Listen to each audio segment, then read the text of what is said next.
you've probably also damaged policing a little bit, because policing has to rely on people saying, you know what, I really enjoy what I do.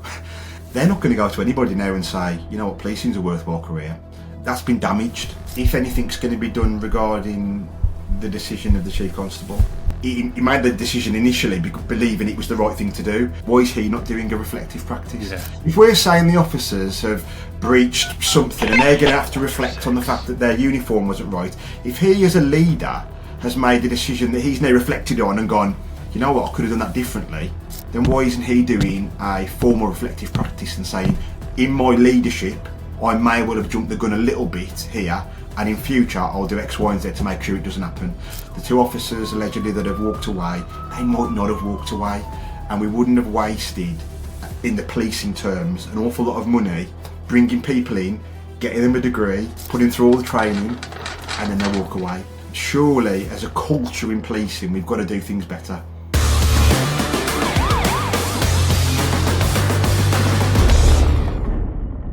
Ian, welcome back. Thanks very much, mate. Happy to be back. Before we get into the updates about the PSD fallout in North Yorkshire, I want you to tell everyone again about the Code Zero Emergency Service Mental Health app that's on its way. Yeah, so Code Zero is an app that myself and Ben Pearson have kind of been thinking about for a while. The reason why it's come about is because one of the things that I get on a weekly basis is police officers, emergency service workers that are kind of struggling, but they don't feel like they've got a safe space to go to. They don't want to put the hand up within their organisation and ask for support because they feel like there's a stigma still attached to it. And we've got a lot of emergency service workers out there that are struggling, fake smiling, and not getting the support that they need.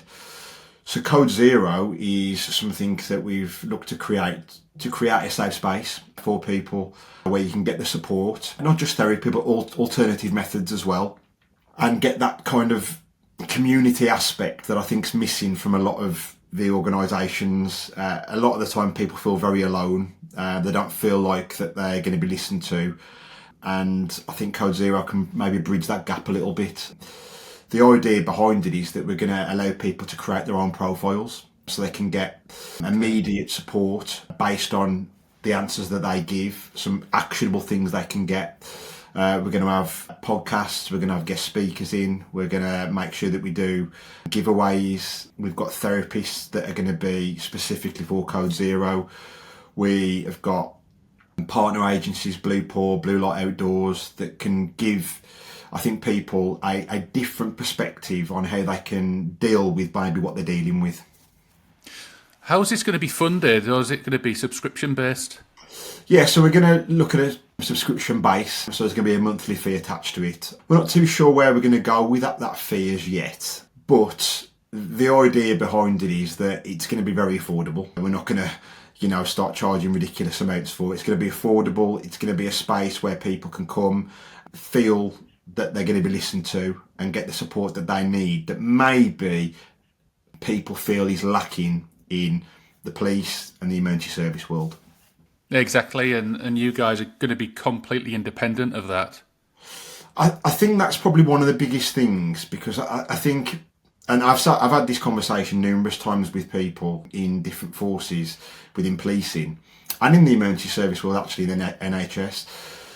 You can have the best well-being and welfare and support, but if people don't trust it and they don't feel like it's relatable, and they hear horror stories of people who haven't got the right support, they're not going to put their hand up and ask. And I think the moment that anybody feels that it's attached to a force, they kind of don't feel comfortable enough to reach out, whereas Code Zero is going to be completely separate and independent. So you haven't got to worry about that stigma that might be there. It shouldn't be there, of course it shouldn't. We should be very proud of the fact that we're in the emergency services, you're wearing a uniform, and you should be able to speak out and get that support when you need it, and not feel like you're going to be ostracised or looked upon badly for actually saying, I need some help. And you're on your way to 1,500 followers already on Facebook, I noticed.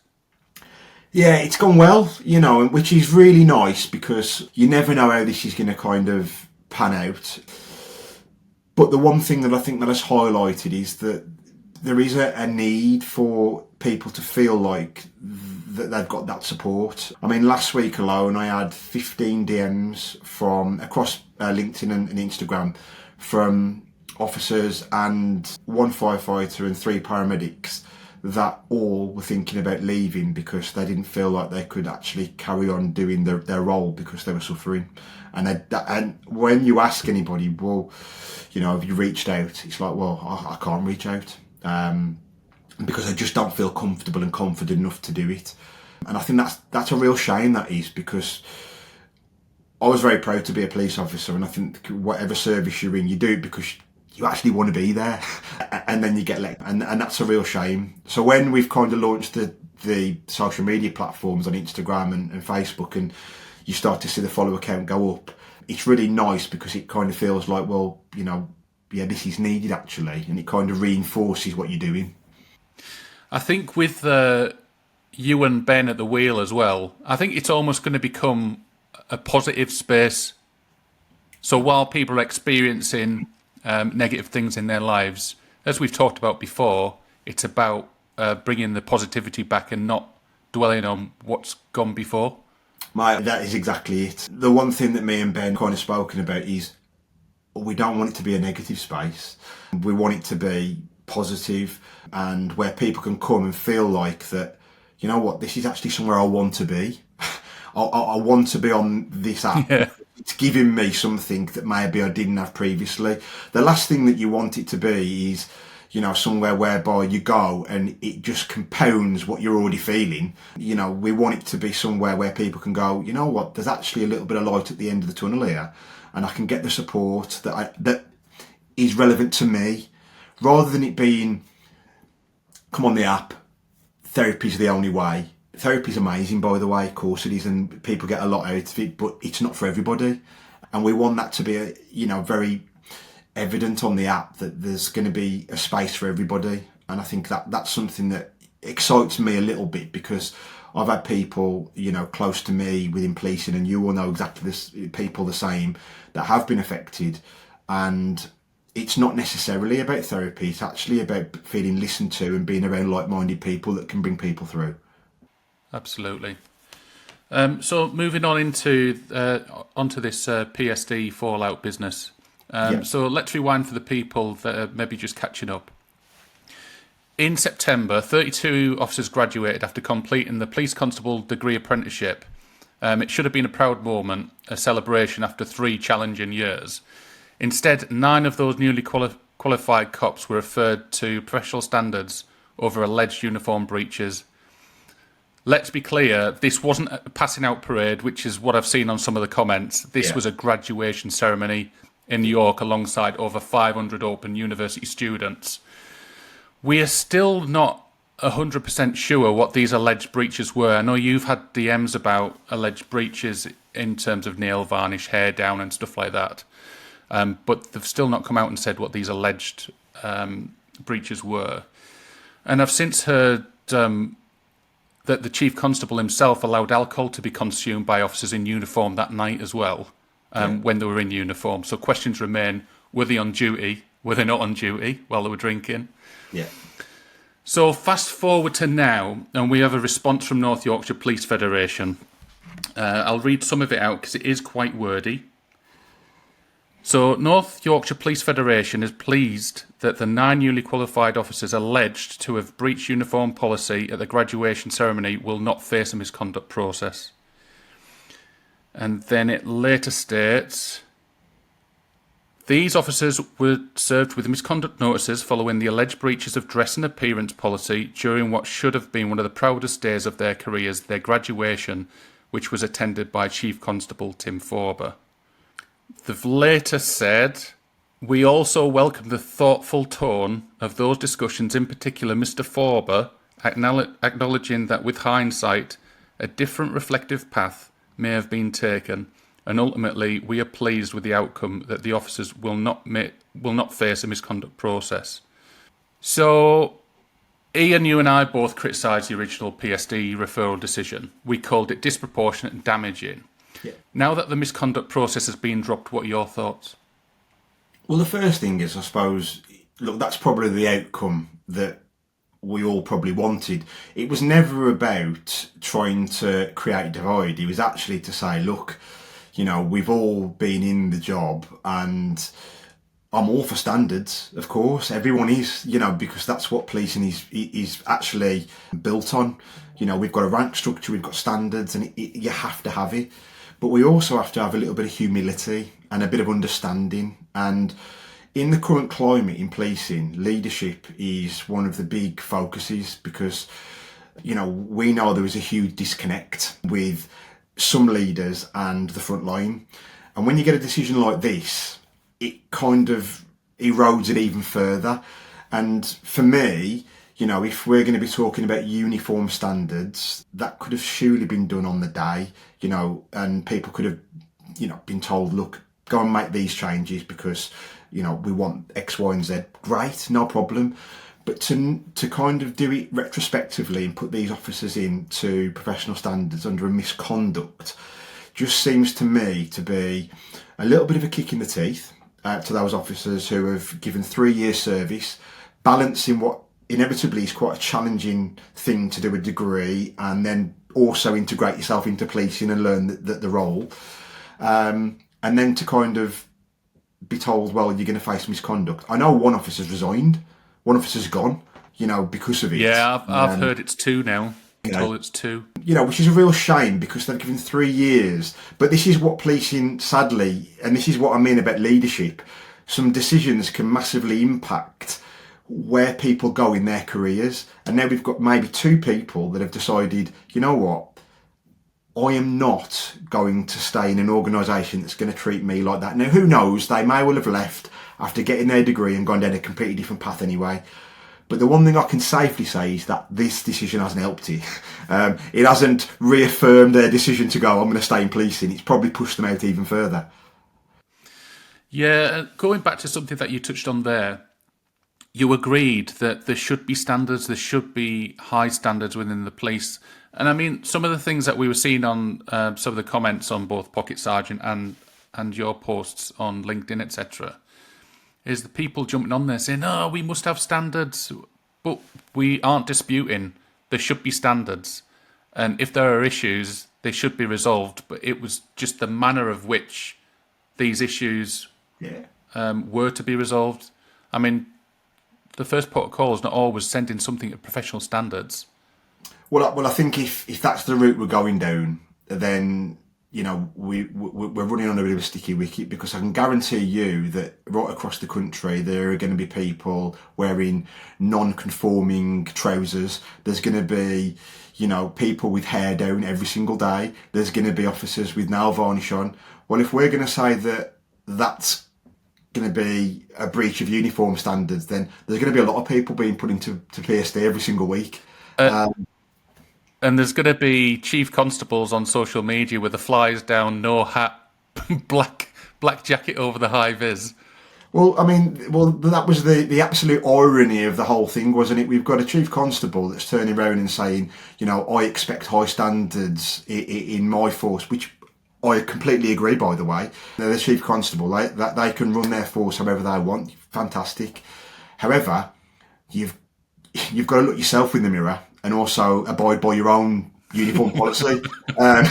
And we both know from a photo that's out on social media that Miss Bubba did not do that. The other thing for me about this, if we're getting a chief constable that is saying, you know what, I may well have been able to have dealt with this previously, why is he not having a reflective practice? Why is he not doing a reflective practice? Yeah. If we're saying the officers have breached something and they're going to have to reflect on the fact that their uniform wasn't right, if he as a leader has made a decision that he's now reflected on and gone, you know what, I could have done that differently, then why isn't he doing a formal reflective practice and saying, in my leadership of this force, I may well have jumped the gun a little bit here, and in future I'll do X, Y, and Z to make sure it doesn't happen.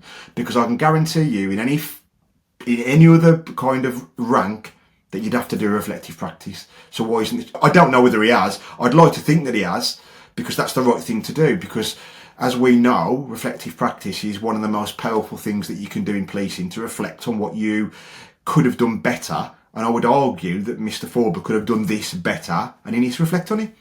Absolutely. The Federation welcomed the outcome, but should they have come out publicly much sooner than now?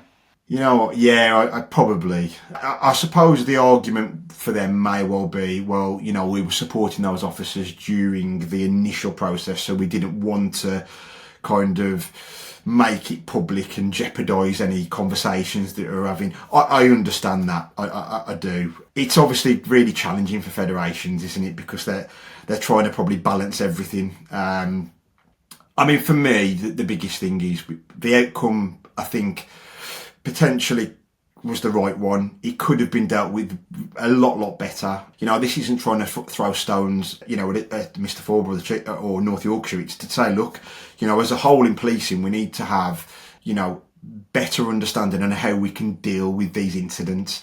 You know, we're not going down the line of that we have to deal with things with misconduct every single time. And I think in this instance, it's been highlighted that we don't.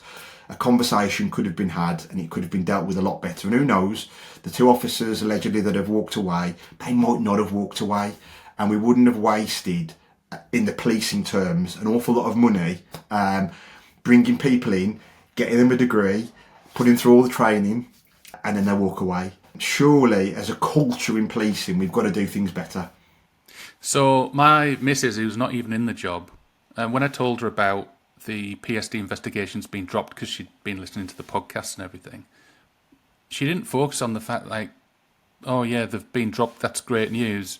The first question she asked was, well, what about the cost to the taxpayer? And then when I looked into it, just touching on what you said there, I think there was a Freedom of Information request sent into the Met a couple of years ago, and they estimated that a PCDA student of 3 years would cost them probably around £210,000 each. There you go. But that's taken into Met salaries and waiting allowance and everything. So I bet you're looking at, if two officers have walked away here, you're looking at about 300 grand. Yeah. And that's the training, the uniform, the equipment, the salaries. The other thing as well, though, it's you've probably also damaged policing a little bit, because policing has to rely on people saying to their friends, their people outside the job, you know what, I really enjoy what I do. They're not going to go to anybody now and say, you know what, policing's a worthwhile career. That's been damaged because of it. And I think that's really sad, because ultimately I don't think people are joining to walk away. I know the retention's poor at the minute, but I think that's a separate issue. I don't think people are joining with the intention of going, I'm going to do 2-3 years and I'm going to walk away. It's a case of, I'm joining, policing lets them down, so then they walk away. And I think that's the problem. When you wrote to the National Police Chief Counsel about this issue, what response did you get from them? Just that they were looking into it. That was ultimately. It wasn't a a big long response. It was, yeah, we've acknowledged it and we're looking into it. Which, I mean, to be honest, I didn't even expect to get a response back, to be honest, but they did, which was great. You got more than what I did. Yeah, so we got a response back, which was, so yeah, but it was an acknowledgement more than anything. Yeah, I mean, I think the disappointing thing for me is that Tim Forber holds a national ANPR portfolio with the National Police Chief Counsel. Days before the scandal broke, the NPCC themselves sent me the result of a Freedom of Information request confirming the strong evidence that PSD investigations are linked to police officer suicide. So my argument to the National Police Chief Counsel was, how can someone who made a decision like this still hold a national leadership position, or at the very least not be challenged by the organisation? And they just come back and just said, we can't investigate police forces. That's not even what I was asking. Yeah. And you know what? It's a very valid question, isn't it? You know, because ultimately, I think policing's in a really difficult position at the minute, because we need to make sure that we're supporting people in the right way. And we both know from the messages that we get that professional standards investigations take far too long. People aren't getting the right support, and it can have a massive, massive impact on officers and staff's mental health and well-being.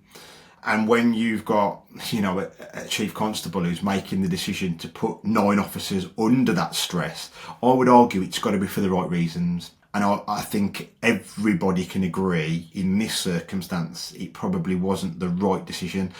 And like I said earlier, I don't think it's about anybody saying to anybody that, we want massive reform in North Yorkshire. No, we don't. We actually just want the right decisions to be made. And if, Mr. Forbes made the wrong decision, has he reflected upon it? And has he gone through the own process of doing a reflective practice like everybody else would? I don't think it's unreasonable, and this is where maybe the disconnect is.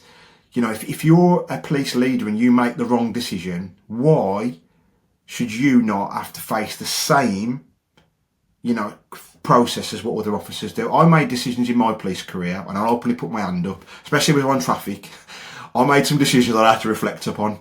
And I was, Like the time that you reversed into that bridge by any chance? Well, I did. Reflective practice was not out then, so I didn't have to. But there were certainly moments during, my career or my role on traffic whereby I made decisions, certainly in pursuits whereby I had to take stock of what I'd done and reflect upon it. And I don't think it's unreasonable to expect, whatever rank you are really, to do the same.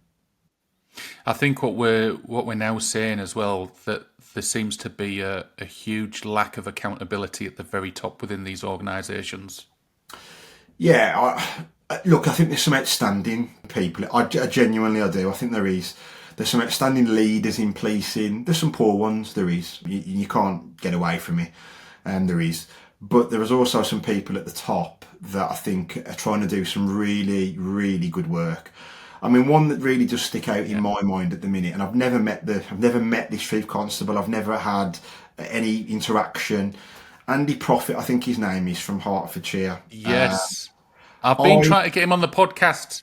Yeah, honestly, I see the stuff that he puts out, and I think to myself, he's got it pretty much about right. He seems to have a real good blend of, this is the standards that I expect, but I'm going to live by my own standard. He's out. He's very, very active. He's always celebrating wins. And I'm not a Hertfordshire officer, but I've spoken to them and they speak really highly of him. Now, look, there's always going to be people that might not agree, but from what I can see as a member of the public now, that's exactly what a Chief Constable should be. And I've got no affiliation to Hertfordshire at all, but from what I see, just comes across as somebody that has got the genuine interests of his staff at the top of his list. And to me, that's what it's all about. Yeah, and I'd agree with that about Andy. I've heard the same from not only their cops, but Mike Neville from the Super Recognisers programme came on the podcast. It was probably about 6 weeks ago now. And he was trying to pitch his programme to various chief constables, and I think Andy Prophet was the only one that said, "You know what? I like this. We'll just give it a go. We'll give it a go and see where it goes." Yeah, and you can't knock that. Well, I think I don't know whether you agree, but one of the biggest problems in policing is that we keep doing the same things over and over again that haven't worked previously. We keep doing it. And that's one of the signs of insanity. You can't keep doing the same things consistently over and over again that have never worked and never given you the results that you want, and then keep doing them. It's the same with wellbeing and welfare. I get it all the time when people say, "Oh, we're going to put more money into it." You don't need more money. No, we don't need more money in wellbeing and welfare in policing. What we need more trust, we need more relatability and more confidence. And when I hear it, I feel like that's the problem. We've got people who maybe don't understand what's the missing piece of the puzzle here. People don't want more money put into it because it's already there. The stuff is there. A lot of forces do amazing work. I mean, I know we're not talking about individual forces, but Bedfordshire, Ben Dimmock, for Bedfordshire. He's their wellbeing lead manager. I don't know what title he holds, but absolutely outstanding. You never, ever, ever get anybody from Bedfordshire come and say that their well-being is letting them down, because they care. They do things that other forces aren't doing, and they're trying to reinvent the wheel. They're not going down the same rhetoric of what they've been doing for years and years. They're changing the goalposts, and sometimes you've got to do it. And I don't think it's about spending money. They're not spending any more money. Well, Bedfordshire definitely aren't. They're not spending any more money than what the Met are, because they're at the budget. They haven't got the budget. I think the main issue here is having people that care, having people in the positions of well-being that genuinely care and genuinely have that lived experience. And Ben Dimmock does. And Ben's on the podcast on Sunday. But he's a great guy. And I've even said to him, what he should look at doing is having some sort of national thing going where all the well-being heads of well-being get together and put things in place. Because it's not a case like what you say. It's not a case of copying off others. It's about just improving the general well-being of our cops. It's interesting you say that, because I still think there's this thing in policing whereby, because we've got so many different forces, but they're all trying to outdo each other and make themselves look the best. How about we just forget about it? Because it shouldn't matter whether you're in Devon and Cornwall or whether you're in BTP up north. What it should be is forget about all this, we've got to make ourselves look better. How about we just have a wellbeing programme that supports everybody equally, instead of it depending on where you are in the country. Like, we know that at the minute the Met have kind of cut their wellbeing programme. So in the busiest force in the country, and no one can argue with it, it is, it's got the biggest challenges. We've got now officers that, are going to be struggling with their wellbeing, but then we've got Bedfordshire officers that may well be getting a better service, but that's not right. That shouldn't be. It shouldn't be like determined on where you work in the country. It should be, you're all police officers, you're all doing the same job, you're all under the same challenges, and we're going to give you the same support. So going back to the whole PSD thing, then, I think I'm just waiting on the force, North Yorkshire. I submitted a Freedom of Information request asking for emails, PSD reports, internal comms. So we'll see what comes out. I'm not really expecting anything to come back from that, but I just want to know about the decision making. That's all. What's actually led to them being referred. Well, I think it would be interesting to see, if anything's going to be done regarding the decision of the Chief Constable. Is it just a case of somebody somewhere has gone to him and said, you need to have a bit of a rethink about this? Because there's no way that he made the decision initially believing it was the right thing to do, and somebody somewhere has potentially gone, hang on a second, you need to probably have a little bit of a rethink about this. And for him to change his mind suggests that the initial decision wasn't the right one. So, is he going to have reflective practice? In my opinion, it should be a non-negotiable. That should be happening. So that'd be interesting to find out. He's not apologised, has he? Well, I haven't been privy to the whole message, but I know that, Mr. Fulby does a blog, I think it is, every single month, I think, or bi-weekly, whatever it might be.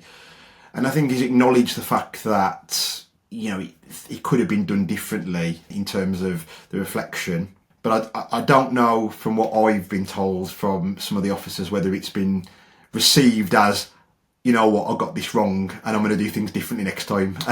I think it's more of a case of acknowledge the fact that I maybe could have done something a bit different, but I kind of stick by me. And I so he's been forced, hasn't he? Yeah, it kind of feels like that a little bit. But the one thing that I would say is that, look, he has reversed it. He didn't have to. He could have stuck to his guns completely, and he has changed it. So that's got to be commended, I suppose, in some quarters. It's got to be. But I think that could have been solved very, very quickly, just by immediately just coming out and going, on reflection, I've probably been a little bit hasty there. Can we just do this next time? That could have been it. And I think you'd have had I think the officers of North Yorkshire probably would have gone, well, you know what? That's actually probably quite fair. I'm not saying it's going to change their opinion on maybe some of the other decisions that have been made, but it certainly could have reduced the friction very, very quickly. And I think one of the biggest things as a leader, I was never a leader in policing in terms of like going up the ranks, but one of the things that I always found very, very, I suppose, positive, the leaders that I worked under, is when someone could just put their hand up and go, you know what, I might have got that wrong, or you kind of showed that you were okay in wanting feedback.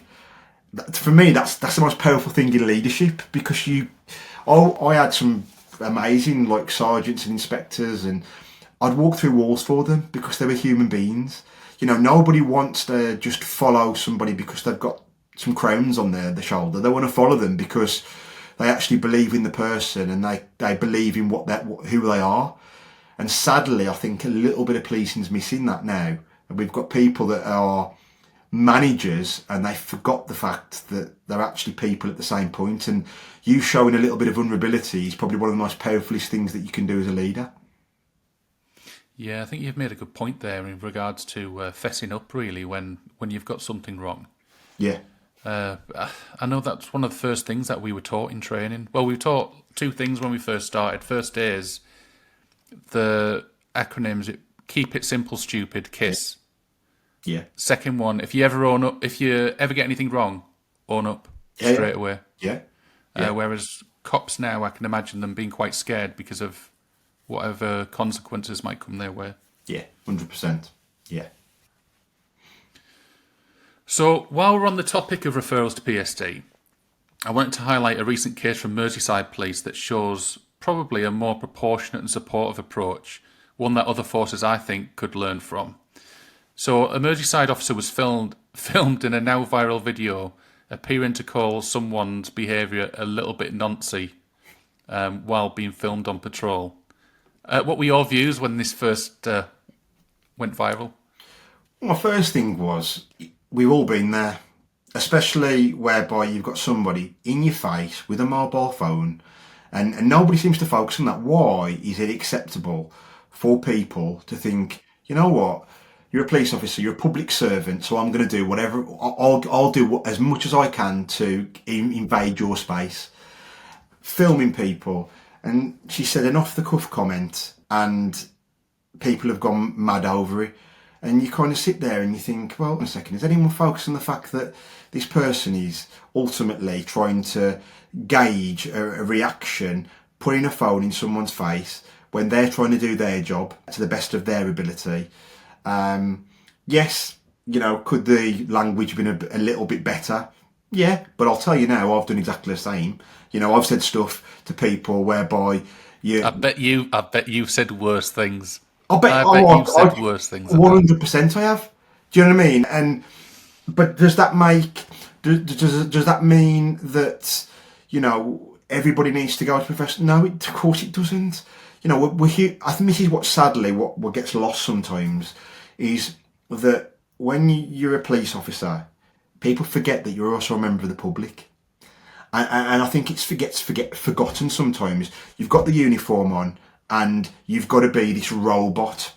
And sadly, sometimes, you know, you may well say things that, you know, in hindsight, it probably, you know, wasn't the best thing to say. But let's also put it in context of where we are and what's going on. And I think that's really important. So, yeah, the comment was inappropriate and the force referred the matter to PSD. When that came out, I just started rolling my eyes and then head in hands thinking, why have you done that sort of thing? And I was expecting it to go similar way as North Yorkshire in the first instance. But Merseyside released an update the other day. We expect and demand the highest standards of professionalism.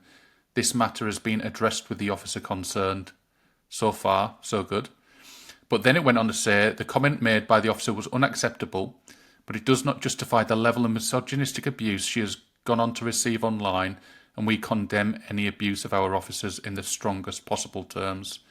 So, right there is leadership, and they've addressed the behaviour. They reminded the officers of standards, but they also defended their cop for the pile-on that followed, and that's what matters here.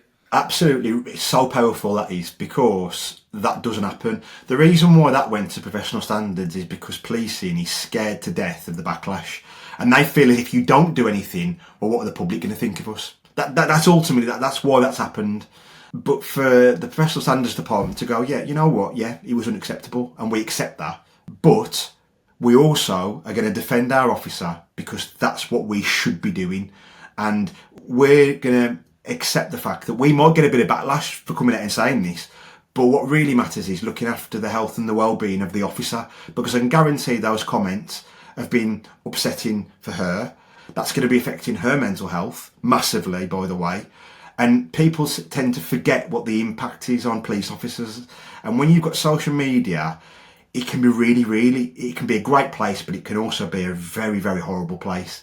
And the force, in my opinion, Merseyside have been absolutely amazing there, because they have shown a bit of solidarity and they've shown a support to an officer. Yes, the comment wasn't the right thing to do, but it also isn't acceptable to have the abuse thrown at you because of a comment. And in my opinion, fair play to Merseyside, fantastic. Does this show a difference in leadership approach between the two forces, Merseyside and North Yorkshire? Well, yeah, I mean, I think they're different in terms of what they've both. The two circumstances are a little bit different, but the one thing that what this highlights to me is that Merseyside have obviously gone about it in a way whereby, yeah, you know what, we're going to accept the fact that those comments probably weren't right. However, we're going to support the officer, and we're also going to come out publicly and say that we condemn the abuse that they're getting. And for me, that's the way leadership should be. You know, you should want to. Yeah, we want leaders that can come out and uphold standards. Of course we do. That's what it's got to be. So, you know, were the standards dipped a little bit with that comment? Yeah, maybe. But with the circumstances which are attached to it, with the phone being in the face, and I can guarantee there's stuff on that footage that is definitely not shown what has been going on. Because that's just the way social media is. There's probably a good couple of minutes that are not being shown. And then for them to come out and go, you know what, but we're also going to show support to the officer. Fantastic. And I think it does show difference, doesn't it? Completely. You know, in terms of the way that things can be dealt with and way that they potentially should be. I'm not suggesting for a second that we've got to drop standards in policing. Of course we haven't. But we've also got to make sure that we're dealing with the human element, because police officers are not just police officers in a uniform. They're also individuals that are human beings and members of the public exactly the same. And we've got to make sure that we're looking after the mental health and the well-being of officers. I do wonder how much is down to the new Chief Constable at Merseyside, Rob Carden, in relation to this particular incident. When I put something out in support of Merseyside's decision a couple of days ago, I had a few cops say, well, that's because he's a new chief, he's new in post, and he's obviously doing what needs to be done, basically. Yeah, and I think, you know, when anybody probably takes a new role, I mean, look, I'm not going to sit here and profess to know what being a chief constable is like. I imagine it's very stressful at times. But I think chief constables have an awful lot of influence over the culture that goes on in their forces. For example, we've just, you know, spoke about Andy Proffey. Well, I can guarantee the culture in Hertfordshire is one of support. I can guarantee it is, because they've got a chief constable that's coming out every 2 minutes, really, really praising and giving the staff the limelight. And I can guarantee that seeps down straight away.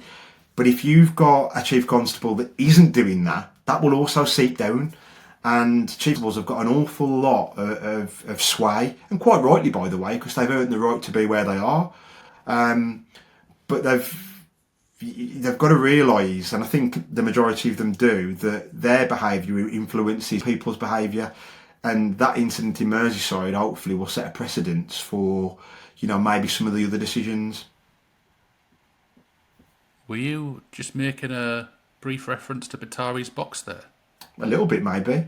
You know, my attitude and my behaviour affects your attitude and your behaviour. And then again, it comes back to something that We were taught a training. Yeah, but sadly, I think, in some of the decisions, it just gets lost a little bit, and I think a little bit of it is that policing, sadly, has probably come wrongly a little bit political, in the fact that we've got PCCs that are now part of the structure, and ultimately that was never the case, and there's going to be arguments both ways whether PCCs have made it better or they've had a negative impact, and different people have different arguments on that. But I think ultimately, when you've got maybe decisions being made whereby you feel that you're going to be judged, sometimes I think the decisions probably get swayed a little bit wrongly. And in my opinion, like you say, Batari's box is a great way of putting it. What they do and their behaviour and their actions really do impact the people below. If they are somebody, for example, if you're somebody as a Chief Constable that's very, open, very welcoming, well, guess what? Your leaders underneath are going to be exactly the same, because they're going to be looking, well, the person that's in charge is like that, so I'm going to be like that. However, if you're a Chief Constable that is closed, doesn't want to hear the kind of the feedback, well, guess what? Your leaders probably aren't going to want the feedback either, and then that creates the culture further down, and then that's where the disconnect comes. I can guarantee that in Hertfordshire and Bedfordshire, where you've got someone like Ben, the disconnect's probably not nowhere near as bad, because people are thinking, well, you know what? They're with us. They're listening. They're taking it on board. Whereas I think maybe some Chief Constables across the country are doing it because they feel like they have to do it, and because he has to do it, and he Prophet's doing it because he feels like that's the right way to do it. I saw on LinkedIn yesterday, fantastic article, really, really good by him. They were advertising for a Chief Inspector, and I don't know whether you saw the article. It's brilliant, and basically, I haven't. In the advert, he actually says, along the lines of, I apologise to him if I've got this horribly wrong. I don't think I have, but along the lines of, if you're somebody that's stats based, and you want to start looking at the stats all the time, then you're probably not for us. And I thought to myself, wow, that's powerful. And it's right though, and that's the culture that he's created in his force. And it sounds like, I'm really trying, I'm probably bigging him up massively, and who knows, he can have his faults, of course he is, but you can only speak as you find, and in my opinion, messages like that are really powerful, because there are too many forces out there that are bothered about the stats. What can I do to make myself and my force look better than others? That's ultimately what it's about, and that shouldn't be the case. Yeah. It should be about, what am I doing to make my staff the best versions of themselves? And that's what Andy Prophet's all about. Can you lead in the right way? And can you make the people beneath you better versions of themselves? Fantastic. That is what leadership's all about. But instead, we're getting people that are coming in. Can you put so many arrests in? Can you do this? Can you get your files done by... Well, I'm sorry, that's not making anyone better. That's just making people become robots, because that's making the force look better in a certain way. And that's not what policing needs. Yeah, and I guess that could then take you on to, when you talk about what Andy Prophet's doing, Chief Constables looking and seeing what their frontline need on a daily basis to carry out the jobs effectively, to not tie them up. And so maybe that's the next step. No, I was going to say, I honestly believe that is probably one of the most powerfulest things that can happen in policing. Can you get exec teams that are coming in on a regular basis every single month and going to every department and saying, tell us what the challenges are that you've experienced this month. Be honest, open. We're not going to use this against you. It might be uncomfortable for us to hear, but if we don't get uncomfortable, then we're not going to be able to make the changes that we want. At the minute, that doesn't happen, because if any Chief Constable or ACC walks into any room in policing at the minute, I would argue that the majority of people won't say a thing because they're worried, or they've been told not to say anything. I've been in West Mids. Well, I was told not to say anything in a meeting because they didn't want it to come across as negative. And that is one of the huge problems in policing. How can you possibly say to your staff, who are the voice of the organisation, don't say anything because it makes it look negative to the people at the top? No, that's exactly what we need it to be. Not negative, but we need to know what the challenges are. And if they don't know what the challenges are, how on earth can we make any sort of change? In my opinion, if you can get exec teams that do that to every department, and that's no money, by the way. That doesn't cost anything. That's just a little bit of time and them taking out to go, you know what, we're going to listen and we're going to take it on board. No, ask the boss rubbish, like, things that people are putting in, because they ain't getting answered properly. In West Mid, the business manager was answering them. The business manager was answering, ask the boss. Now, how can that be anything relating to, operational policing? How can the business manager answer that? And to be fair, it's not ask the business manager, it's ask the boss. Yeah. One of the questions that somebody... It should be the boss actually replying. One of the questions somebody asked inside Ask the Boss was, why was the business manager answering questions and Ask the Boss? It's a valid question. He never got answered, by the way, but it's a very valid question. Going back to the whole misconduct thing, could the tide have now turned in terms of the decision making when to pursue cops for misconduct, given these two recent cases? Well, I would hope so. The whole idea behind it is, it's not to kind of throw people under the bus. It's to kind of say, look, we're all human beings, whatever rank we are, and we want to learn from it. And I always say to people, there's no good and there's no bad. For me, there's good and there's learning. And for me, that's what policing's got to take on board. Have we made the right decision here? No, we haven't. Okay, well, we're going to put our hands up and say, look, we've done that wrong. But the reason why we're open to do that is because we want to make it better next time. And one of the biggest things I will consistently say, and it is changing, I think, a little bit. Policing doesn't like the mirror being held up against it. It hates it because it doesn't want to hear, sadly, the hard truths of what's going on. But when you've got an organisation that doesn't want to do that, you're losing.